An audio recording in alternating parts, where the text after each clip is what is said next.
பள்ளி சென்று படித்ததில்லை, பாடம் ஏதும் கேட்டதில்லை. சொல்லித் தரும் தகுதி இந்த துனியாவில் எவர்க்கும் இல்லை. அல்லாவே ஆசிரியன், அனைத்துமே ஆச்சரியம். சொன்னதெல்லாம் நீதிகளே, சத்தியத்தின் சேதிகளே, ஞானத்தின் திறவுகோ. வானமதை பார்த்திருந்தார், வள்ளல் நபி சிந்தித்தார். கான்மலை கடலலையை கண்டிரையை புகண்டிட்டார்.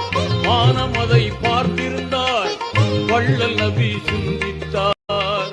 கான்மலை கடலலையை கண்டிரையை புகண்டிட்டார். இறைவன் சொல்லி தந்தான், ஏந்தல் நபி அள்ளி கொண்டார். சொன்னதெல்லாம் நீதிகளே, சத்தியத்தின் சேதிகளே, ஞானத்தின்